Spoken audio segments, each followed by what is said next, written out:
Good morning, class. So in the previous video we learned about the different types of climate in the continent of Asia.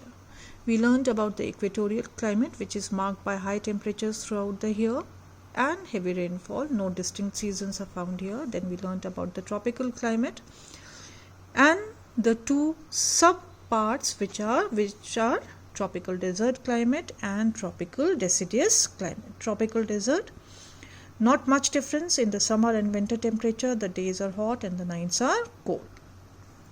This region receives very little or no rain. Then we learned about the tropical deciduous climate. These areas are marked by hot rainy summers and mild and dry winters. Then we learned about the temperate climate, the interior part of Asia in the belt of 45 degree. We have to learn about the temperate climate. Now, I want you to open up to page number 64.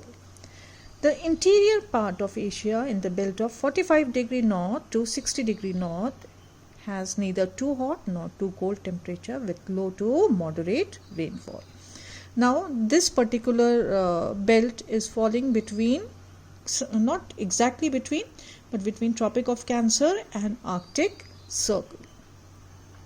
So, therefore, it has a moderate rainfall. There are two subtypes of this climatic type as per the amount of rainfall which are discussed here. Now first we will learn about the temperate grassland or steppe climate.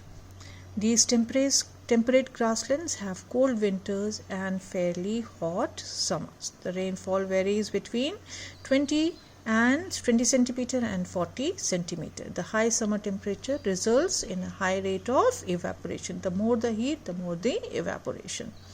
Please keep on underlining what all you see underlined. In the south of Taiga belt, temperate grasslands known as the steppe lie. In the grassland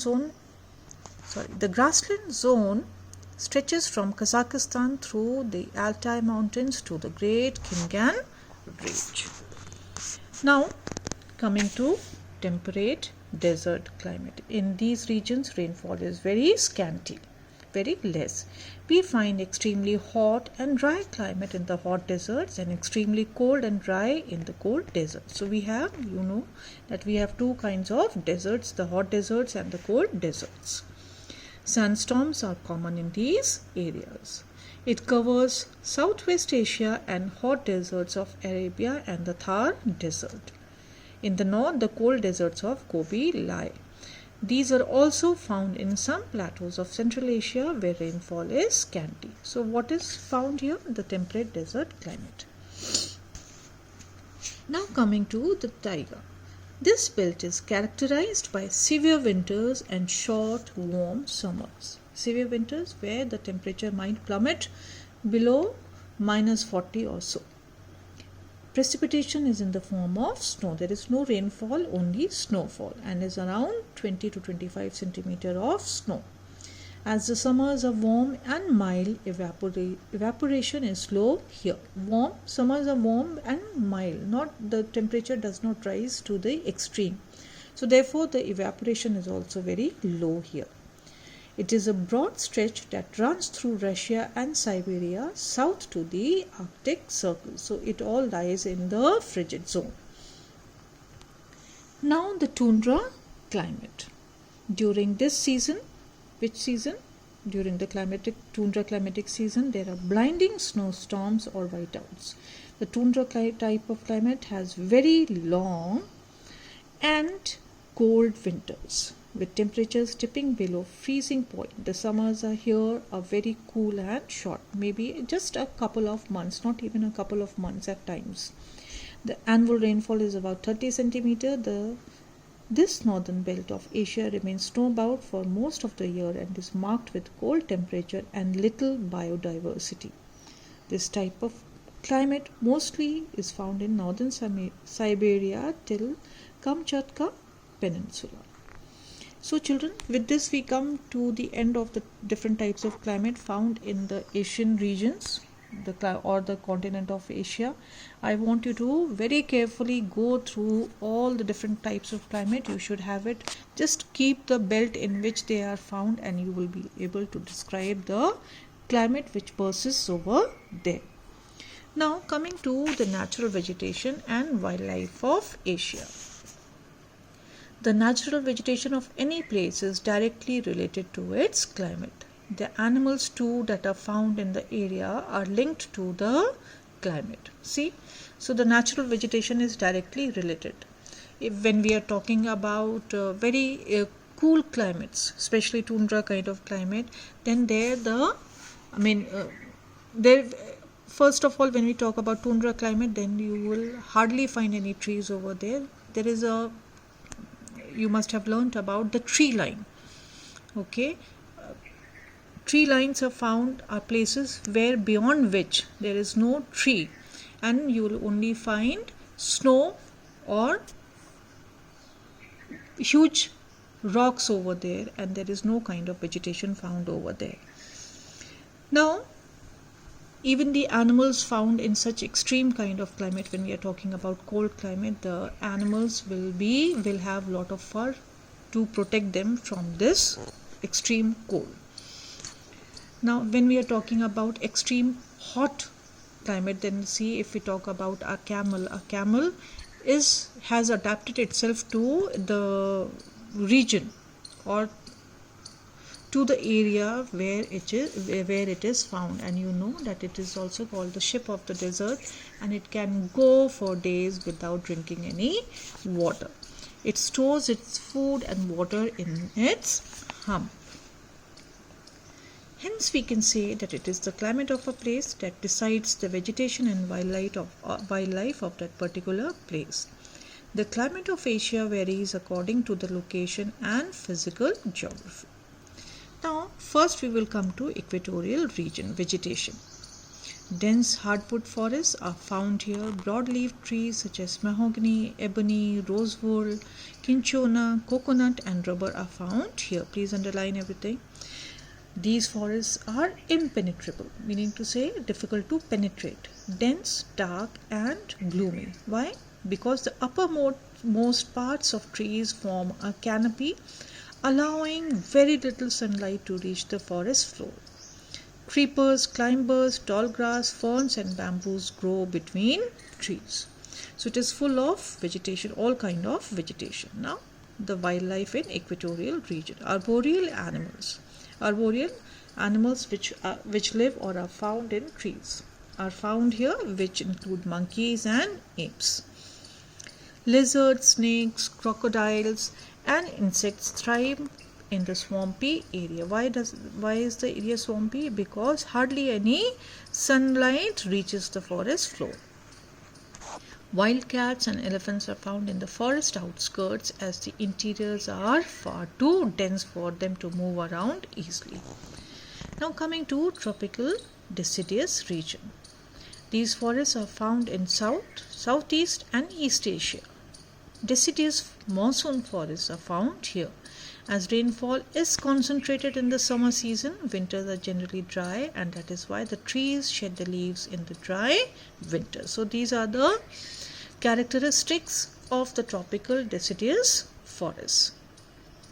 This particular region, because of this particular region, rainfall is mostly in the summers, so winters are generally dry and the trees shed their leaves during the dry weather.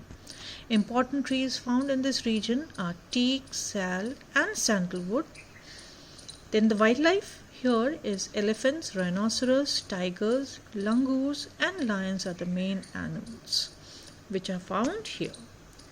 Now, scrubs and thorns. In deserts, plants do not thrive. Only thorny bushes, shrubs and poor grasses grow. You know, thorns, these plants or trees have developed thorns to protect themselves from animals, so that they do not, when they are looking for water, they do not eat them. And poor grasses grow. Vegetation cover in these areas is the least. These areas are marked by scattered vegetation or self-tolerant thorny bushes, scrubs and shrubs and short grasses, as there is not enough rainfall or moisture in the soil to support growth.